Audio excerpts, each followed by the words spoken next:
তাহলে গত ক্লাসে আমরা পড়েছি কি সেন্টেন্স সেন্টেন্স কাকে বলে, সেন্টেন্সের হওয়ার কি কি যোগ্যতা কি কি শর্ত লাগে, তাহলে এবং সেন্টেন্স কত প্রকার ও কি কি মনে আছে তো নাকি?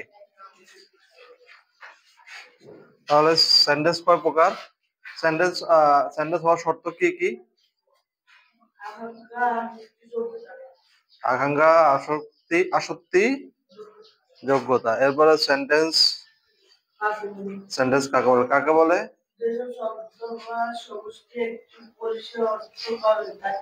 যেসব শব্দ সমষ্টি বা শব্দটি পরিষ্কার অর্থ প্রদান করে, তাহলে সেটাকে বলে সেন্টেন্স।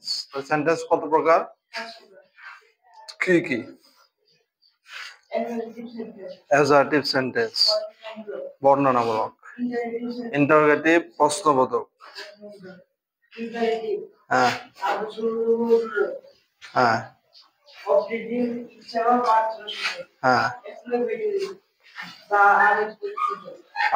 তাহলে আমরা আজকে শিখবো হচ্ছে অ্যাজারটিভ সম্পর্কে।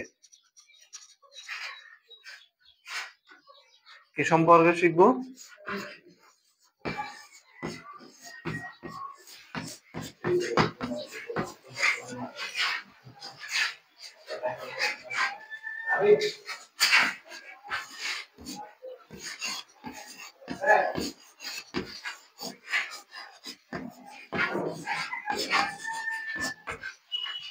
এটা এমন একটি বাক্য যেটা তোমার বিবৃতি দিবে। কি দিবে?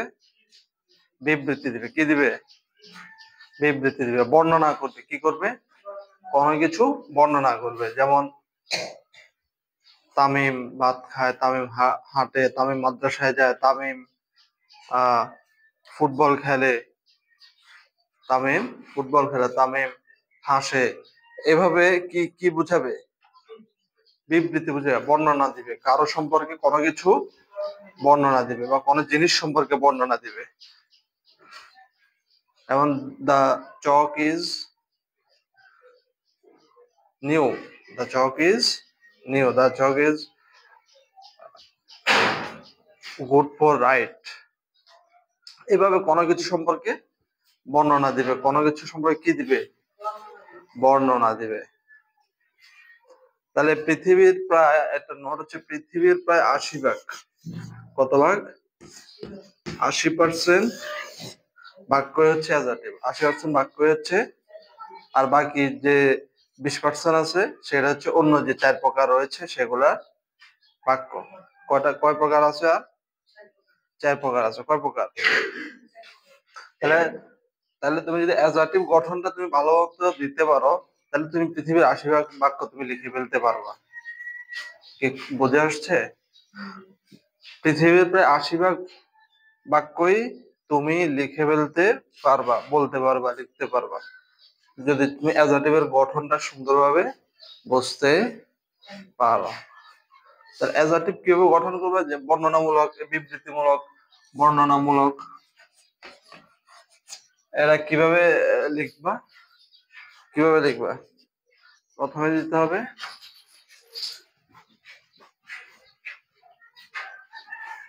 সাবজেক্ট,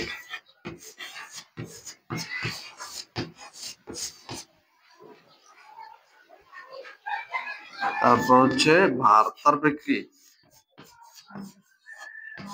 তারপর অবজেক্ট প্লাস প্রিপোজিশন।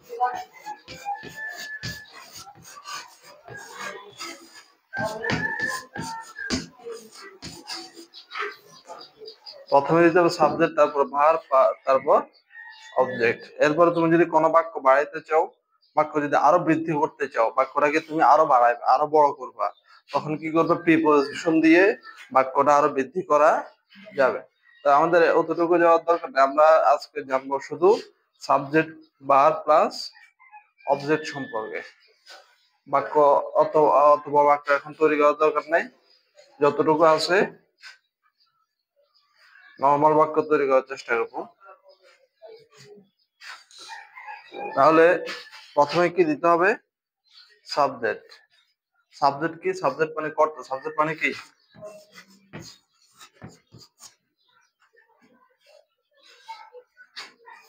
ক্রিয়া। ভার্ব মানে? অবজেক্ট মানে কর্ম। অবজেক্ট মানে কি? কর্ম। কি? কর্ম। তাহলে কর্তা মানে কি? যে কাজটি করে, যে কাজটি, তাকে কর্তা বলে। তাকে কি বলে? যে কি করে, কাজটি করে। আর ভার্ব মানে তো বুঝে ক্রিয়া বা কাজ। ক্রিয়া বা কাজ। আর অবজেক্ট হলো যে কর্মটা করা হয়, যে কাজটা করা হয়, তাকে কি বলে? কর্ম। মানে কোন জিনিসটা করা হচ্ছে, কোন জিনিসটা করা হচ্ছে। তুমি সাবজেক্ট কিভাবে বাইর করবা? কে বা কারা দিয়ে প্রশ্ন করবা।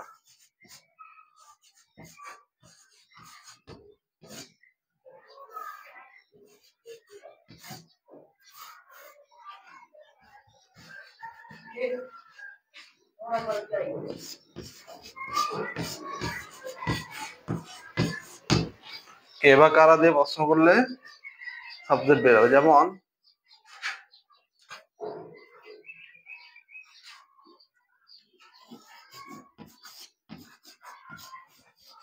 তামিম ফুটবল খেলে।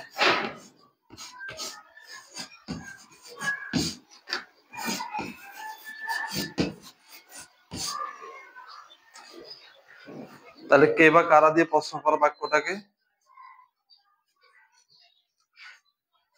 তামিম ফুটবল খেলে। কে? কে? ক্রিয়াকে প্রশ্ন করা। ক্রিয়াকে। হ্যাঁ, ক্রিয়াকে প্রশ্ন করো, খেলাটাকে প্রশ্ন করো। এই খেলাটা আছে না, এই খেলাটাকে প্রশ্ন করো। কে খেলে? কি? কে খেলে? তাহলে কে দ্বারা তাহলে কে খেলে? তামিম খেলে। কে খেলে? তামিম খেলে। তাহলে ফার্স্টে কি বসবে? সাবজেক্ট তামিম।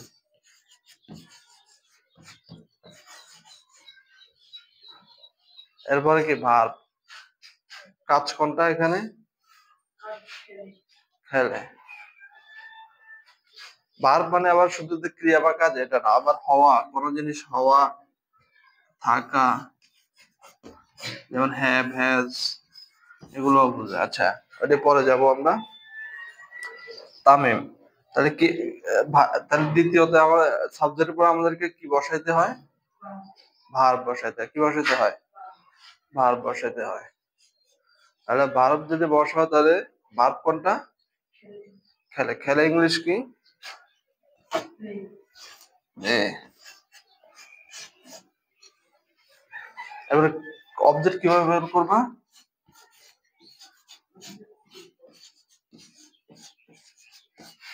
কি? কি বা কাকে দ্বারা প্রশ্ন করবে? কি দিয়ে প্রশ্ন করবা? কি বা কাকে দিয়ে প্রশ্ন করলে কি হবে? অবজেক্ট বের হবে। কি হবে? তাহলে ক্রিয়াকে প্রশ্ন করো, খেলেকে প্রশ্ন করো। কি বা কি? কি খেলে বলো? ফুটবল খেলে। তাহলে অ্যান্সার আসলো কি? ফুটবল।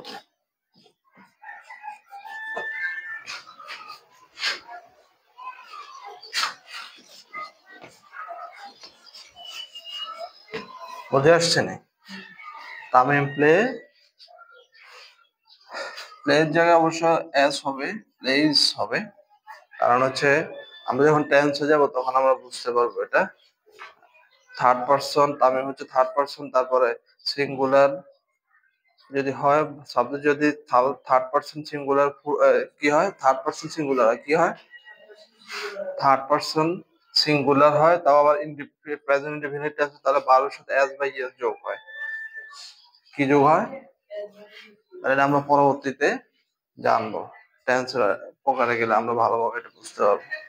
তাহলে এভাবে, তাহলে এটা লিখে ফেলো। বুঝে আসছে না? কোনো প্রশ্ন আছে? গুড।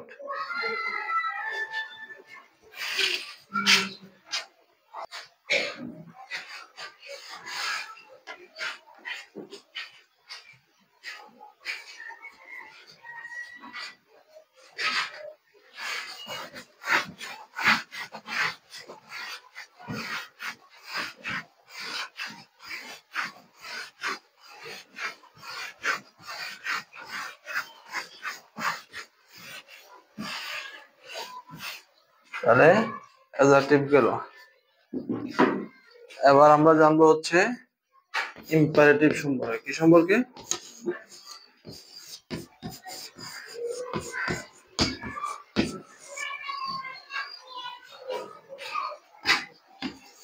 আদেশ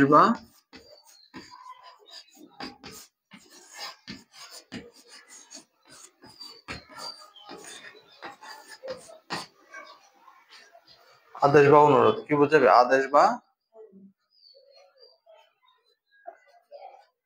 প্লিজ দয়া করে তামিম কলমটি দাও, দয়া করে তামিম কলমটি দাও। এটা কি বুঝেছে? আদেশ না অনুরোধ?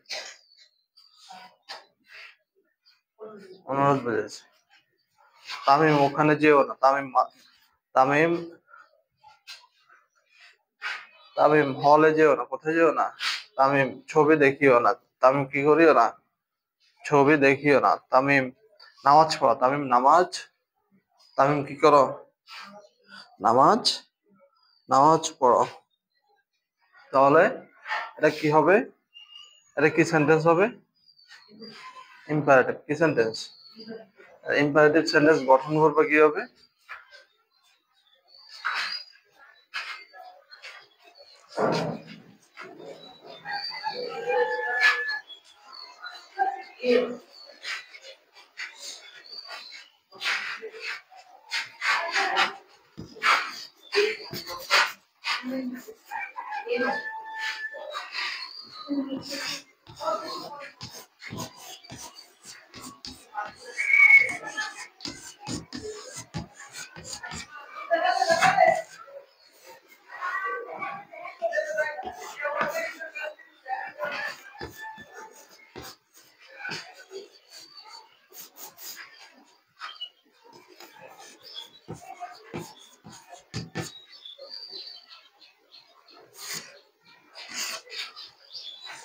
সাবজেক্ট কি থাকবে? উজ্জ্ব থাকবে। সাবজেক্ট কি থাকবে?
আচ্ছা, এখানে সাবজেক্ট উজ্জ্ব থাকবে কেন? ধরো তোমাকে কোনো জিনিস আদেশ করলো, কি করলো? আদেশটা কাকে করে?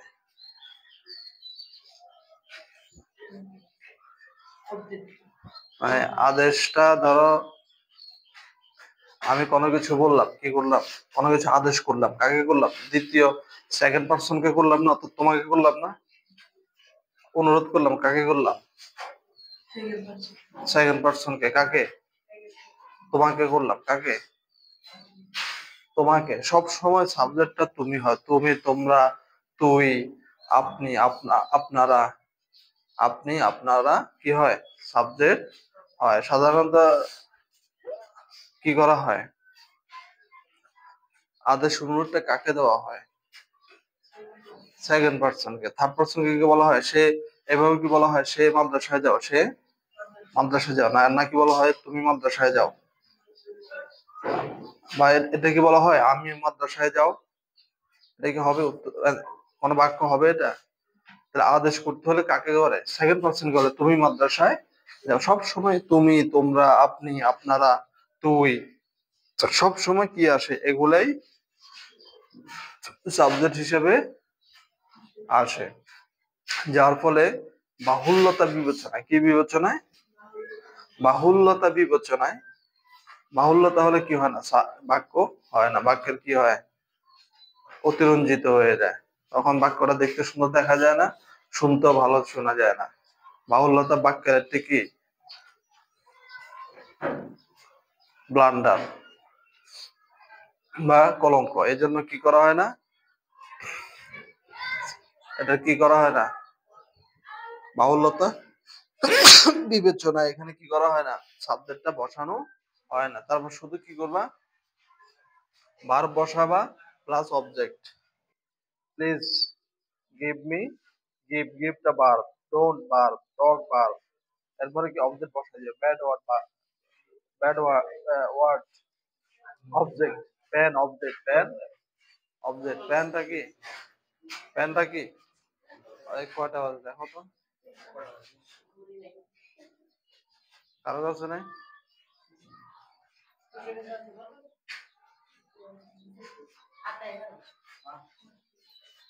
তাহলে বাহুল্যতা বিবেচনা কি করা হয় না, ইউটা বসানো হয় না।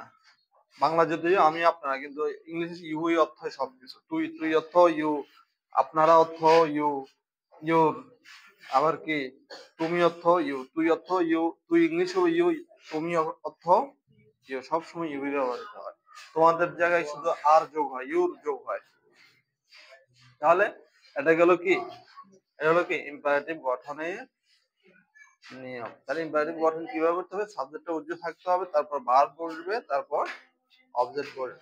ঠিক আছে, দেখো তাহলে কি আজকে কি আর দিব, আজকে কি আর দিব, তাহলে তুমি কালকে পরীক্ষা কবে শুরু? আচ্ছা, আজকে এ পর্যন্ত ক্লাস শুরু, ক্লাস থাকুক। আগামীকালকে যারা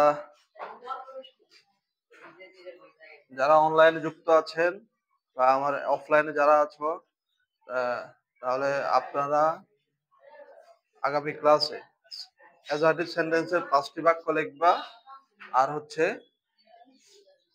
ইম্পারেটিভ সেন্টেন্সের 5টি বাক্য লিখে নিয়ে আসবেন। বুঝে আসছে? আমি বুঝছো না? এবং অনলাইনে যারা আছেন তাদের প্রতি আমার রিকোয়েস্ট থাকবে, আপনারা 5টি বাক্য অ্যাজার্টিভ এবং 5টি বাক্য ইম্পারেটিভ লিখে আমাকে কমেন্ট বক্সে বা মেসেঞ্জারে লিখে দিবেন। আসসালামু আলাইকুম ওয়া রাহমাতুল্লাহ।